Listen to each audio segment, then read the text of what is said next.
Vítaj na mojom kanále. Moje meno je Oskar a v dnešnom videu by som chcel preberať problematiku LGBT. Aj keď týmto spôsobom trochu odbáčam od témy fitness, myslím si, že je to zaujímavá téma. LGBT je vlastne komunita lezieb, gejov, bisexuálov a transsexuálov. Títo ľudia kedysi bojovali za svoje práva a dokonca niektorí ľudia, ktorí boli orientovaní inak ako heterosexuálne, boli v minulosti trestaní smrťou a vyradením zo spoločnosti. Myslím si ale, že aj napriek tomu, že títo ľudia už svoje práva majú a sú akceptovaní v spoločnosti, neustále vyhľadávajú nejaký typ pozornosti a chcú od ľudí validáciu. Karta sa obratila proti nám a vyhľadávanie porozumenia medzi ľuďmi, cesta, ktorá mala viesť k pochopeniu spoločnosti, teraz vedie k tomu, že títo ľudia sa na ulici bizarne prezentujú, nevhodne sa obliekajú a majú názory, ktoré nevedia žiadnym spôsobom argumentovať. Táto skupina ľudí sa premenila v niečo veľmi ťažko identifikovateľné, keďže nevieš rozlíšiť, či je to muž alebo žena, alebo ako sa to identifikuje, či je to, alebo je to helikoptéra, alebo je to neviem čo. Z našich ulic sa stáva cirkus a ľudia v ňom pôsobia ako klauni. Ako sme sa dopracovali k tomuto bodu, že ľudia, ktorí kedysi boli utlačaní spoločnosťou, teraz utlačajú tú svoju spoločnosť? Prečo dostávajú takíto ľudia priestor na pochody a vyjadrovanie sa na verejnosti?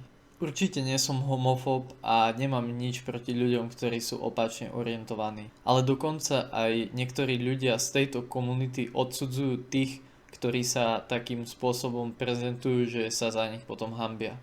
Títo ľudia bezhlavo presadzujú svoje názory, ktoré im niekto natlačil najskôr do hlavy a snažia sa o tom presvedčiť aj ostatných ľudí a šíri sa to takým spôsobom ako COVID. Jednoducho ako vírus. Teraz si predstav, že v budúcnosti ideš so svojím dieťaťom po ulici a zrazu vidíš skupinku takých ľudí, ktorí vyzerajú ako keby boli na karnevale, ale takom trošku inom karnevale, že BDSM karneval. Keď nevieš, čo to BDSM je, tak si to môžeš vygoogliť. To, čo ľudstvo v dnešnej dobe si dovolí robiť, už fakt nemá hraníc. A nie sú to obyčajní ľudia, sú to jednoducho ľudia, ktorí niečo v hlave nemajú v poriadku a takým spôsobom si to ventilujú na verejnosti a na sociálnych sieťach.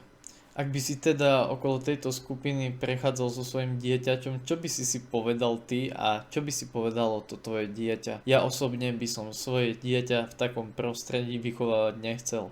Veľa ľudí možno môj názor bude pokladať za kontroverzný, ale ja akceptujem všetkých ľudí rovnako, až kým sa priamo nedotýkajú môjho života. Je to podľa mňa nepriateľné a veľa ľudí so mnou bude súhlasiť. Ak to so mnou súhlasiť nebude, tak podľa mňa niečo tiež v hlave nemá v poriadku. Mám pocit, že v dnešnej dobe už ľudia podporujú fakt všetko. Uvediem príklad. Je nejaký tučný alebo obézny človek a proste vyzerá ako prasa, zle sa cíti, trpia jeho kĺby, má zvýšený cholesterol, všetky možné diagnózy, ktoré sa dajú, ale namiesto toho, aby tomu človeku povedali, že má schudnúť, tak tomu človeku proste športové značky vyrobia plus size oblečenie. Nie je to trošku na hlavu? Takým istým spôsobom podporia teda tých ľudí v LGBT a povedia im, že je to v pohode sa takto prezentovať a obliekať na verejnosti, že je v pohode ísť vonku s ceduľou alebo jednoducho sa prezentovať nejakým názorom na sociálnych sieťach, vykrikovať niečo bez hlavo, ale v konečnom dôsledku je ten človek v očiach niekoho, kto má triezvy pohľad na veci, totálna socka, ktorá nevie čo so sebou. Myslím si, že presne viem, v čom korení tento problém. Ľudia sa jednoducho na internete vyjadrujú bez toho, aby dostali po hube, lebo si to môžu dovoliť iba na sociálnych sieťach. Tí, ktorí takéto veci robia na verejnosti, môžu byť už aj fyzicky konfrontovaní. Teraz vám položím otázku. Je ten človek, ktorý fyzicky konfrontuje takéto individuum, násilník? Alebo je to individuum ten človek, ktorý je na vine? Ľudia pred nami prežili vojnu. Prežili ťažké časy. Niekedy museli ľudia bojovať aj za to, aby mohli zjesť iba bochník chleba. Alebo dokonca sa ešte o ten bochník chleba delili s celou svojou rodinou. Ľudia v tejto dobe sa jednoducho majú príliš dobre a preto si nevedia vážiť tie základné veci, ktoré majú. Základné hodnoty, či už morálne, alebo to, aký majetok majú. Niekedy sa trestalo aj za to, keď človek prejavil svoj vlastný názor a nebol v súlade s niekým, kto bol vyššie. Máme prístup k rôznym technológiám, máme svoj slobodný názor, máme dosť jedla, máme dosť jednoducho všetkého a aj napriek tomu musíme nejakým spôsobom vyčnievať z davu a robiť rozruch. Hovorí sa, že ťažké časy tvoria silných mužov alebo celkovo ľudí. Títo silní ľudia tvoria ľahké časy.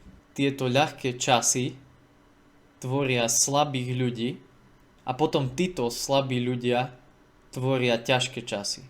Na záver by som len chcel povedať, že ľudia, spamätajte sa a nepodporujte slepo názory ako ovečky a určite nepodporujte takéto komunity. Ďakujem ti za zhliadnutie tohto videa. Keď ma chceš podporiť, tak mi daj odber a like a v popise nájdeš môj Instagram a TikTok. Ostaň silným a nebuď weak man.